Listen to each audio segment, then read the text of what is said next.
ఏమడిగానంటే secularism, what is the true meaning of secularism అని. అలా మాట వచ్చి నేనేమడిగానంటే, మీరు ఒక హిందువు తప్పు చేస్తే ఖండించండి, ఒక ముస్లిం పట్ల ద్రోహం చేస్తే ఖండించండి, శిక్షించండి. అలాగే ఒక ముస్లిం ఒక హిందువుల్ని ద్వేషించినా దాడి చేసినా శిక్షించండి. ఇద్దరికి శిక్ష ఒకటే. అలా కాకుండా వీళ్ళనంటే ఓట్లు పోతాయి, వీళ్ళంటే ఓట్లు పోవని ఓట్లు రాజకీయం చేస్తేనే కదా ఈ రోజున ఇంత హైందవం భగవాన్ ఎందుకు ఉందంటే దీనివల్లే, బికాజ్ ఆఫ్ సూడో సెక్యులరిస్. ఈ రోజున ఇది జరుగుతుందంటే because of you pseudo secularist, because of you. మీరే కనుక secularism, if you would have applied in the true spirit,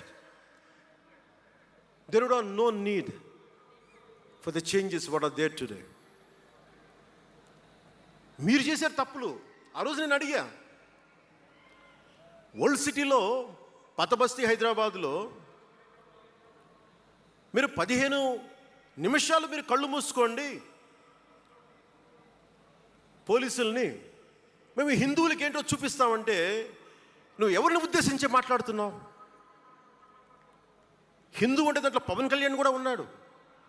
పొద్దున్న లేస్తే నేను హనీఫ్, అబ్దుల్, మొత్తం రహీం వాళ్ళతోనే ఉంటాను నేను.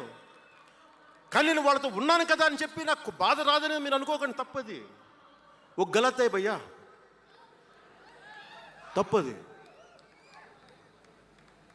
వస్తుంది బాధ. నేను ఎవరిని నిందించట్లా. తిరుపతి కల్తీ లడ్డు చేస్తే నేను ముస్లింలను నిందించలా, క్రిస్టియన్లను నిందించలా. నేను నిందించింది దోషుల్ని పట్టుకోమని. చివరికి ఏం తేలారు? వాళ్ళందరూ హిందువులే కదా. నేను మాట్లాడుతుంది ఇది. This is secularism. If there is true secularism అని నాయకులందరికీ చెప్తున్నాను, మీ అందరికీ చెప్తున్నాను. True secularism should be applied in the true spirit, not for damn convenient vote bank politics. Don't do it. Janasena is not for it. ఒక తప్పుని తప్పుగానే చెప్తాం. అంటే నేను ఎందుకు చెప్తున్నాను మీకు మాట అంటే, నారాజు గాకురమ్మ అన్నయ్య, నజీరు అన్నయ్య, ముద్దుల కన్నయ్య, మన రోజు మనకుంది మన్నయ్య అన్నామంటే డ్యాన్సులు చేసా మీ సరదా కోసం. 1 మినిట్లో డప్పులతో దీంతో డ్యాన్సులు చేసి అది మీ సరదా కోసం. కానీ నా కోసం ఆ లిరిక్ రాసుకున్నా. దేనికి రాశాను? గుజరాత్లో ఆ మారణహోమం జరిగితే దానికి చాలామంది ముస్లింలు చనిపోతే బాధతోటి నా హృదయం స్పందించి మాస్టర్జీ అనే ఒక ప్రజా కవి చేత నేను రాయించాను ఆ పాట. దాన్ని ఖండించినప్పుడు నేనేమనేది ఏంటంటే, అంటే నేను అంత నిష్పక్షపాతంగా ఉంటాను. నేను అనేది ఏంటంటే, గోద్రా మారణహోమం జరిగినప్పుడు ఖండించాలి, ఖండింపబడాలి. There is no second thought about it. కానీ అసలు ఎందుకు జరిగింది అని ఆలోచిస్తే, కరసేవక్స్ రామ భజన చేసుకుంటూ ట్రైన్లోకి వెళ్తే ఒక గోద్రాలో ట్రైన్ని తగలబెట్టేశారు. మరి దాని గురించి కూడా మాట్లాడాలి కదా. ఇది తప్పు, ఇది కూడా తప్పే. అలా జరిగి ఉండకుండా ఉండాల్సింది.